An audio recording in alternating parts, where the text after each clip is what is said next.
Shri Venkateswara gold తాకట్టులో ఉన్న మీ బంగారాన్ని విడిపించి కొనబడును.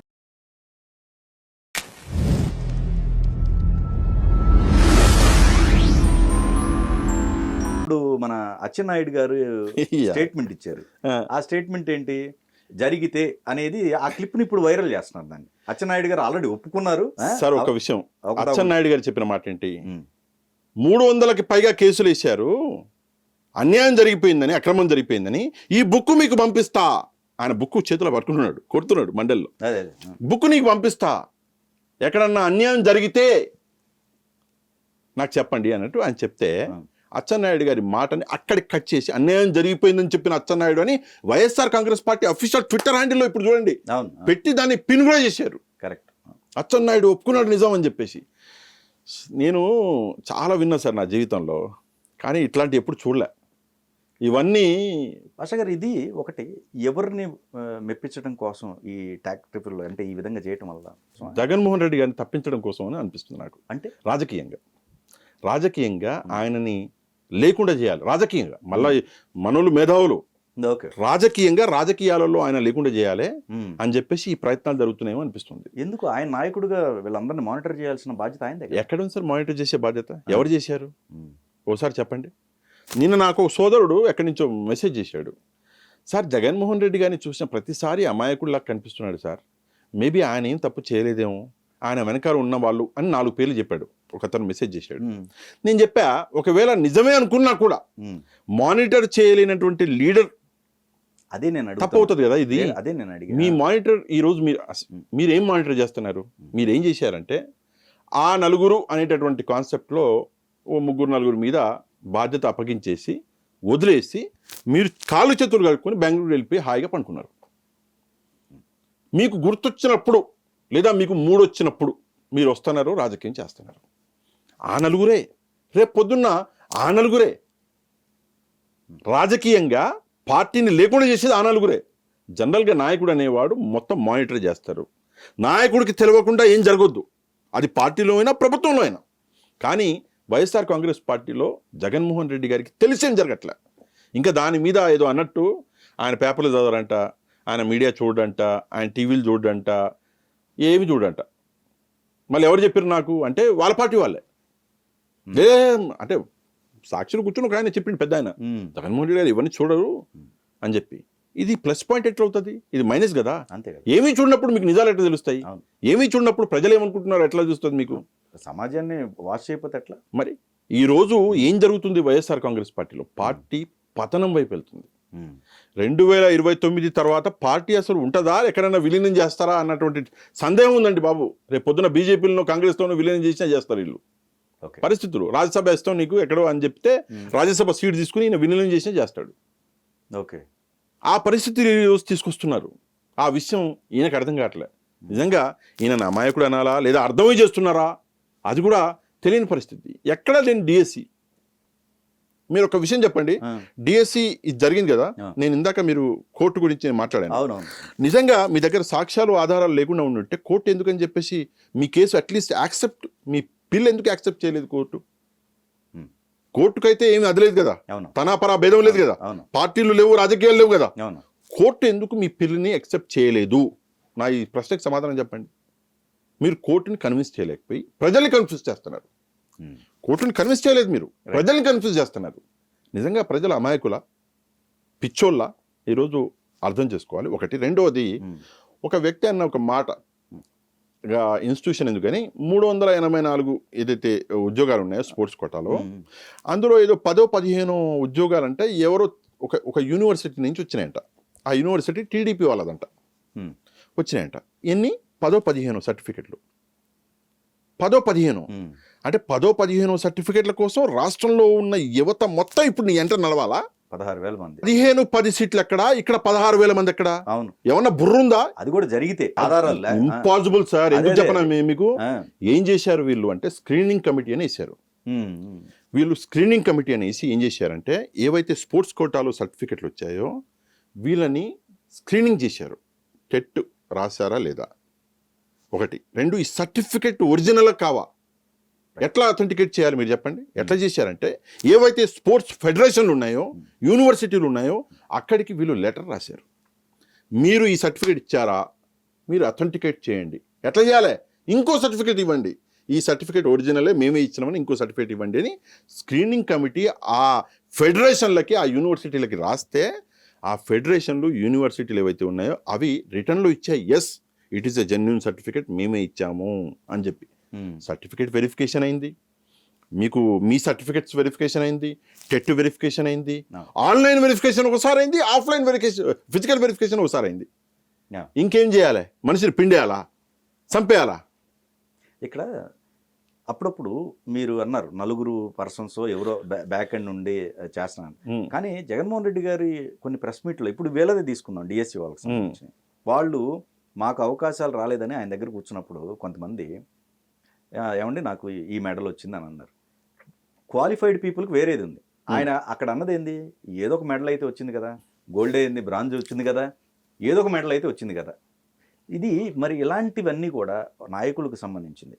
ఇప్పుడు పైన లేయర్లో నలుగురు తప్పు చేస్తున్నారు, జగన్మోహన్ రెడ్డి గారు అమాయకుడు అని, మరి ఇవి కూడా ఇలాంటి వాటిల్లో ఒక విషయం అండి, క్లారిఫికేషన్ ఇస్తున్నాను.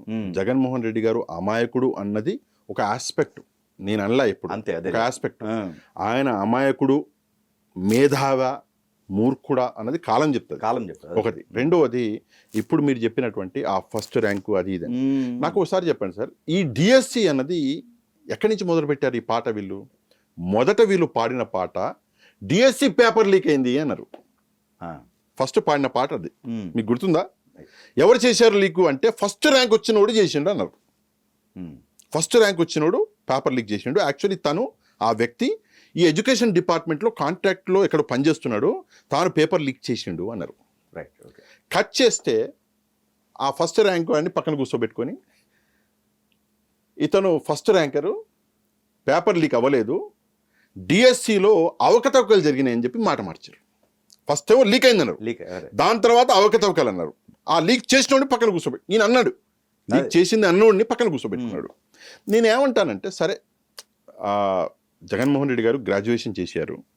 ఆ రోజుల్లో, అంటే మా రోజుల్లో కూడా ఈ టెక్నాలజీ లేదు, కానీ ఆయనకి తెలియదేమో, టీసీఎస్ అనేటటువంటి కంపెనీకి, టాటా కన్సల్టెన్సీకి ఈ బాధ్యతలు అప్పగిస్తే 30,000 క్వశ్చన్స్ తయారు చేశారు వాళ్ళు.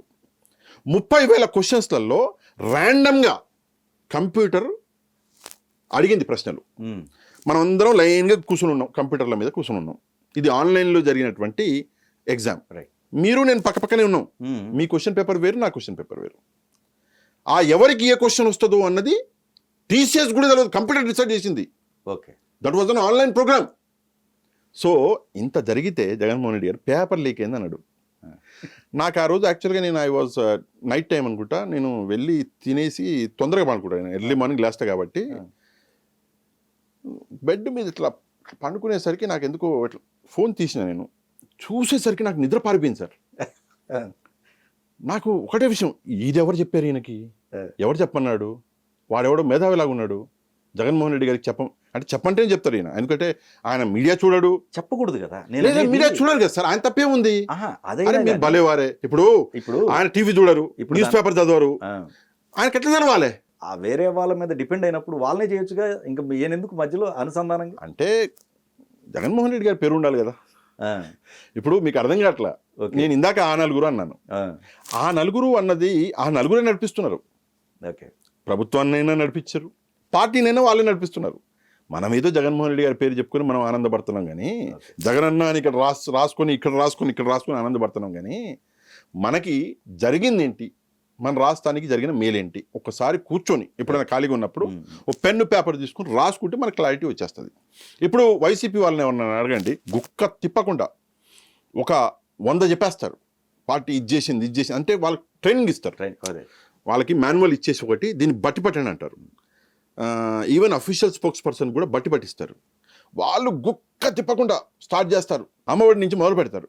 మొదలు పెట్టుకొని యాడికో తీసుకెళ్ళి చివరికి ఒక నదికి గోడ కట్టించిండు, ఆ విధంగా తీసుకొస్తారు. సో ఇవన్నీ చూసినాం సార్.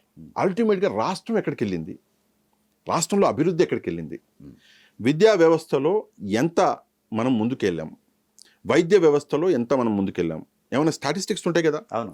క్రిమినల్ క్రైమ్స్లలో మనం ఎక్కడికి వెళ్ళాం, ఏమైనా స్టాటిస్టిక్స్ ఉంటాయి కదా. సో ఆ స్టాటిస్టిక్స్ చెప్తున్నాయా మనం డెవలప్ అయ్యామని? ఒకసారి మనం అది ఆలోచించాలి. మనం అది ఆలోచించట్లే. మొన్నటికి మొన్న అనకూడదు కానీ పాపం డాక్టర్ అమ్మాయి, ఆ అమ్మాయికి జరిగిన విషయం నిజంగా అండి నాకు రక్తం మరిగిపోయింది. నేను నా చేతిలో గొడ్డెలు ఉంటే వాళ్ళిద్దరిని నరికేసేవాడిని.